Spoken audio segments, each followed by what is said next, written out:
이 시편 95편을 보면 시편 기자가 거의 울부짖듯이 호소를 하고 있습니다. 그 호소가 무엇이었습니까? 어제 나눈 것처럼 여러분, 하나님께 즐겁게 노래해야 합니다. 여러분, 지금 우리를 구원하시는 하나님을 보고 더 큰 소리로 하나님 앞에 찬송을 부를 수는 없습니까? 여러분, 우리가 지금 하나님 앞에 있으니 더 즐거운 마음으로 하나님께 예배 드려야 합니다. 지금 그렇게 1절과 2절에서 이스라엘 백성들에게 외치는 겁니다. 이것은 단순히 우리가 하나님을 찬양합시다, 우리가 하나님을 예배합시다, 그렇게 하는 이야기가 아니라 지금 정말로 긴급한 마음으로, 긴박한 심정으로 하나님을 큰 소리로 또 즐거운 목소리로 하나님 앞에 그렇게 예배해야 된다고 외치는 겁니다. 왜냐하면 지금 현재 이스라엘 백성들의 상태가 그들 조상이 광야에서 하나님을 대적하고 하나님을 원망하고 불평했던 그 모습과 똑같았기 때문입니다.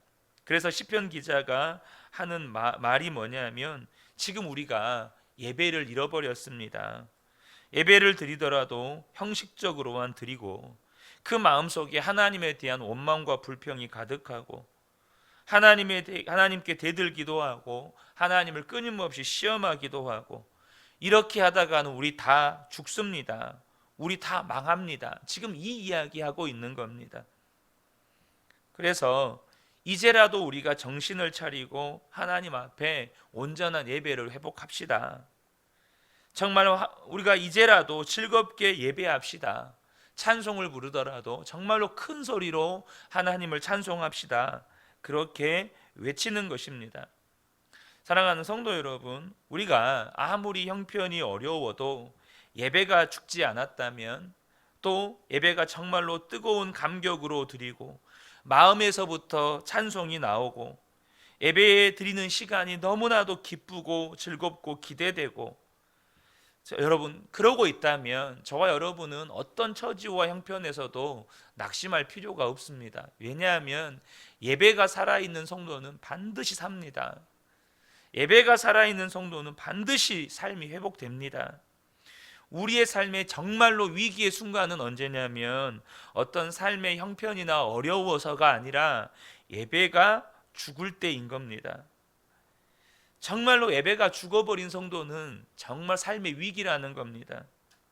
그리고 저와 여러분이 기억하셔야 될 것은, 우리가 삶의 어떤 어려운 문제를 만나죠.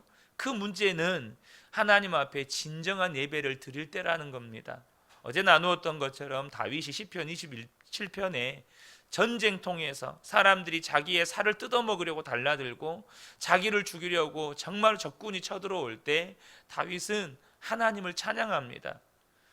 하나님만을 찬양해. 전쟁 한복판에서 하나님을 찬양합니다. 그럴 수 있었던 이유가 뭡니까? 다윗의 한 가지 소원이 하나님께 나아가서 예배하는 것이었습니다. 내 평생의 유일한 한 가지 소원, 그것은 하나님의 성전에 나아가서 하나님의 아름다움을 보며 하나님을 예배하는 것. 그 말은 다윗은 예배 때마다 하나님을 만나는 경험을 했다는 것이죠. 우리가 다양한 삶의 어려움들을 만날 때 점검해야 될 것은 이 문제를 어떻게 해결해야 되나, 이게 아닙니다. 나는 지금 어떤 예배를 드리고 있는가? 내 예배는 어떠한가? 나는 하나님 앞에 정말로 충만함으로 예배 드리고 있는가? 정말로 기쁨으로 큰 소리로 하나님을 찬송하고 있는가? 내 안에 예배의 즐거움이 있는가? 그것을 점검해야 한다는 사실입니다. 내 예배가 죽어 있고 율법적이고 형식적인 예배가 되어 있다면 그것은 어떤 위기보다 큰 위기라는 거예요. 왜요? 예배가 죽으면 다 죽습니다. 여러분, 그거 아셔야 합니다. 문제 때문에 성도는 죽지 않습니다. 예배가 죽었다는 말은 뭡니까? 결국 하나님과의 관계가 지금 심각한 문제에 빠져 있다는 겁니다. 시편 95편 기자의 심정은 지금 지진이 일어나서 무너져가는 건물 안에 있는 심정인 겁니다. 이스라엘 백성들을 돌아보니까 하나님에 대한 원망과 불평이 가득하고 하나님을 끊임없이 시험하고, 정작 예배는 다 율법적이고 형식적으로 죽어 있는 겁니다. 그러니까 시편 기자가 지금 소스라치게 놀라서 우리 이러면 소망 없습니다. 정말 우리 예배해야 합니다. 정말로 주님을 찬송해야 합니다. 그렇게 말하는 것이죠. 여러분, 예배가 죽어있는 심령, 예배가 죽어있는 교회, 이것은 무너져가는 집이라는 것입니다. 어제 저녁에 가정예배를 드리면서 오늘 본문의 말씀을 가지고 아이들과 함께 나누었습니다. 너희들 그렇게 예배 드리면 안 돼. 너희들 그렇게 건성으로 예배 드리면 안 돼. 그렇게 마음도 없이 자리만 지키고 있으면 안 돼. 여러분, 우리 자녀들도 예배자로 설 수 있도록 부모님들이 도와주셔야 합니다. 제가 어제 아이들에게 그렇게 이야기를 했어요. 제가 중학교 1학년, 중학교 2학년 때 수련회 참석했죠. 그때 제가 예수님을 알면 얼마나 알겠습니까? 하나님을 알면 얼마나 알겠어요?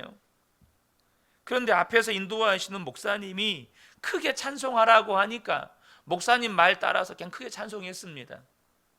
목사님이 통성으로 기도하라고 하니까 제가 통성 기도를 뭔지 해봤겠습니까? 목사님이 하라고 하니까 그냥 따라서 주여 외치고 통성으로 기도했습니다. 목사님이 한밤에 바닷가로 다 데리고 갔습니다. 멀찍이 한 사람 한 사람 다 띄워놓고 파도 소리에 너희 목소리 다 묻힌다. 주변 사람들 의식할 필요 없다. 주여 외치고 통성으로 기도해라. 뭘 기도해야 될지도 몰랐어요. 그냥 기도하라니까 기도했습니다. 그런데요, 목사님이 하라는 대로 하니까 그때 주님이 저를 만나 주시더라고요. 제 안에 예수님이 믿어지기 시작하는 겁니다. 제 안에 주님의 사랑 때문에 눈물이 나기 시작하는 겁니다. 여러분, 어린 것이 면책특권 아닙니다. 제 동생이 9살에 하나님 앞에 갔습니다. 하나님이 너 9살이니까 너는 천국 이렇게 해주십니까? 그럼 절대 그렇지 않습니다. 너 9살에 내 앞에 왔으니까 너는 천국 가라 이렇게 안 해주십니다. 제가 어젠가 그젠가 유아교육 전문가가 쓴 칼럼을 본 적이 있습니다. 요즘 시대같이 부모님들에게 사랑받고 자라나는 아이들이 어디 있습니까? 모든 것들이 우리 부모님들이 자녀들에게 맞추지 않습니까? 그런데 부모의 사랑을 받은 아이들일수록 자기 감정 조절 능력이 떨어진다는 겁니다.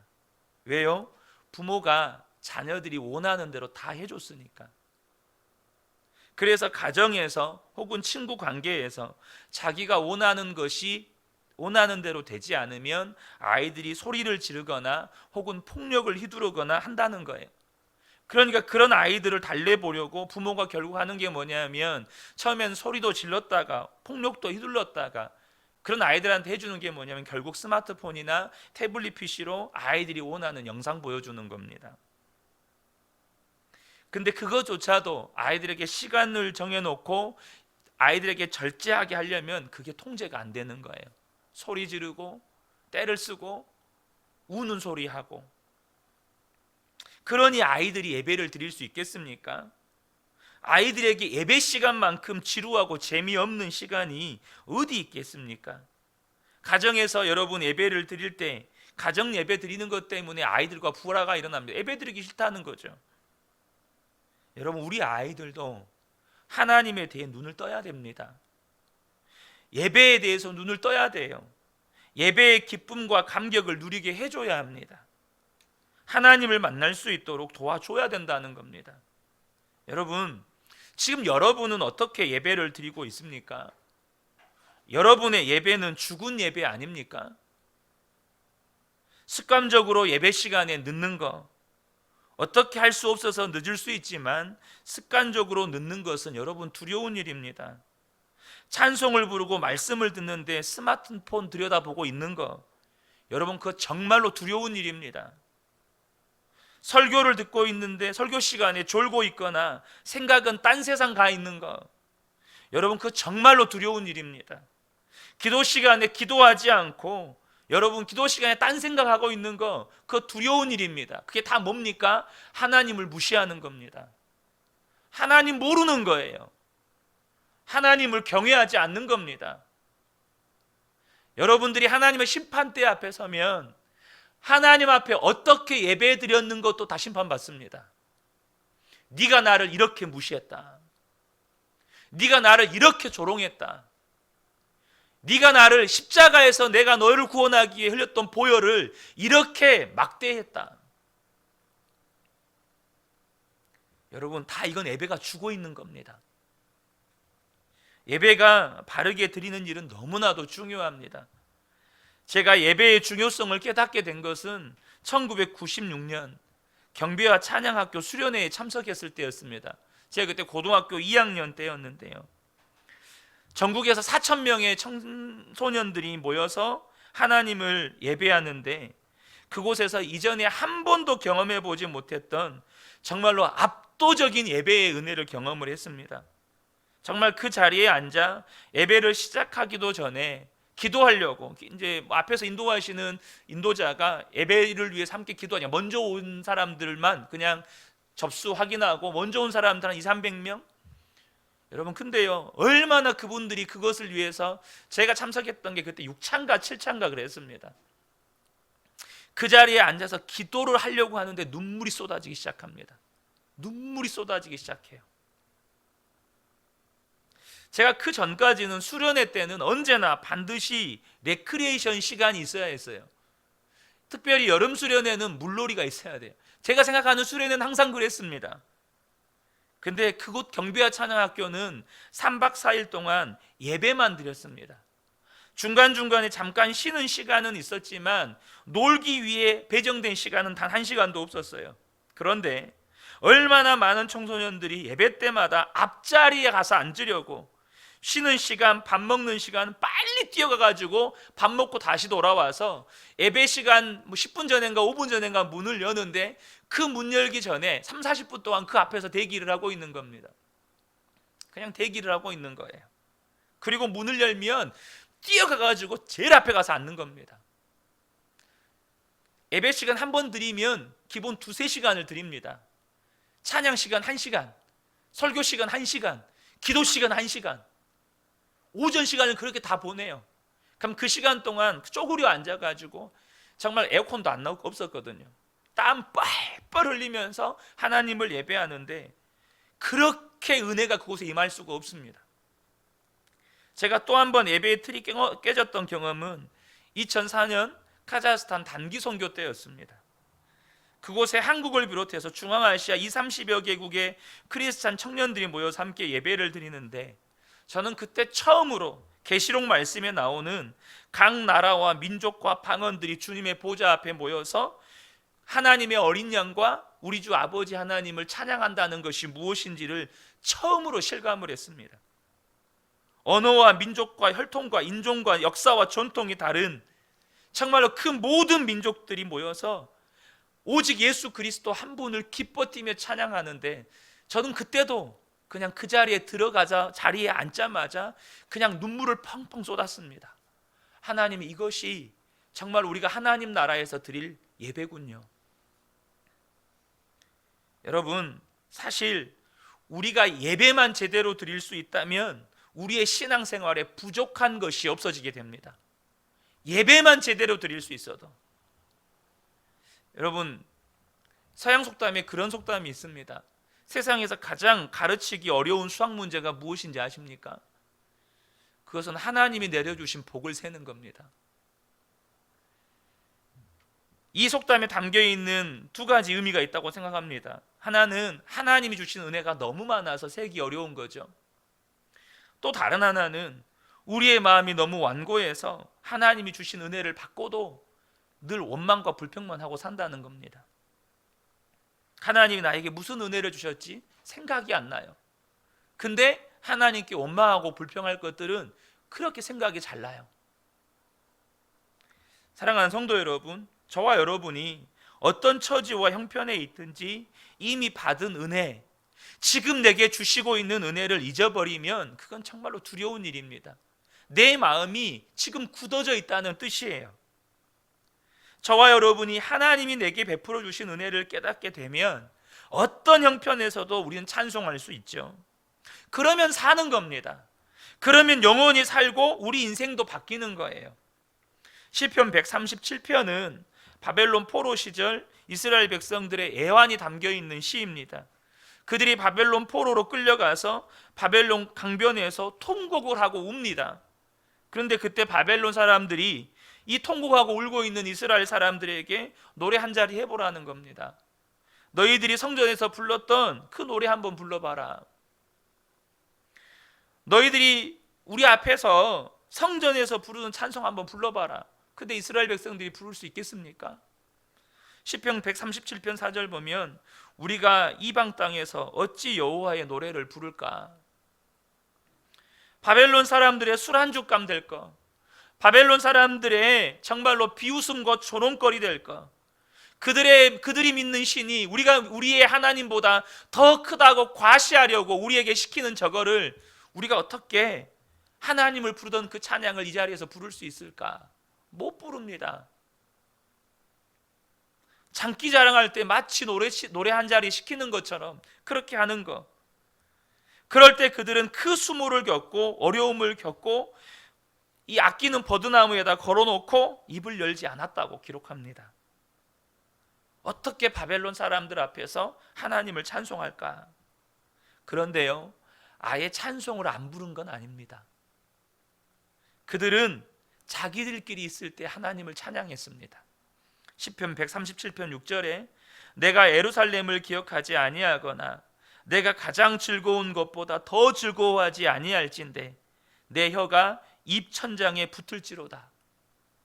그들은 그 바벨론 포로의 수모를 겪으면서도 그들끼리 있을 때 내가 예루살렘 성전을 즐거워하지 않거나 내가 육신적으로 가장 즐거워하던 것보다 하나님을 찬양하는 것을 즐거워하지 않는다면 내 혀가 입천장에 붙어버릴 것이다. 그 고백을 하고 있는 겁니다. 이 말이 무슨 말입니까? 나는 그럴지라도 어떤 형편에 있을지라도 내가 하나님을 찬양하지 못한다면, 내가 하나님을 예배하지 못한다면 내 혀는 입천장에 붙어버려야 한다. 그렇게 나는 그럴지라도 어떤 형편과 어떤 처지에 있을지라도 나는 하나님을 예배할 것이다. 나는 하나님을 찬양할 것이다. 그렇게 지금 고백하고 있는 것입니다. 그들은 바벨론 포로로 잡혀가서도 여전히 주님을 찬양하고 주님을 예배했습니다. 여러분, 그랬기 때문에 그들이 회복된 거예요. 저와 여러분이 아무리 힘들고 어려워도 은혜에 대한 감사를 잊어버리시면 안 돼요. 그래서 우리 성도들은 어떻습니까? 사랑하는 사람을 잃어서 그 슬픔에 잠겨있는 장례식 때도 우리는 하나님을 찬송하고 예배합니다. 여러분, 그렇지 않습니까? 우리가 개업을 하면 우리는 하나님을 예배하고 찬송함으로 시작합니다. 우리가 이사를 가고 새 집에서 삶을 시작할 때 우리는 하나님을 예배하고 찬송함으로 새 집에서 삶을 시작합니다. 여러분, 그게 성도입니다. 그게 성도예요. 항상 예배를 통하여 하나님은 우리의 삶에 역사하시는 겁니다. 사랑하는 성도 여러분, 여러분의 예배가 회복되기를 축복합니다. 우리는 어떤 형편과 처지에 있어도 감사의 이유가 있는 사람들입니다. 왜요? 우리 구원받았잖아요. 십자가의 그 대속의 은혜로 우리는 갚을 수 없는 사랑을 이미 받았잖아요. 우리는 어떤 형편과 처지에 있어도 감사의 이유, 찬송의 이유가 있는 사람들이에요. 그러므로 우리가 어떤 형편에 있어도 우리는 예배할 수 있습니다. 어떤 처지에 있어도 우리는 감사할 수 있어요. 예배가 살아있는 성도는 여러분 절대 소망이 끊어지지 않습니다. 반드시 살아나고 반드시 회복됩니다. 이 은혜가 우리 모든 성도님들에게 충만하게 임하시기를 주님의 이름으로 축복합니다. 아멘.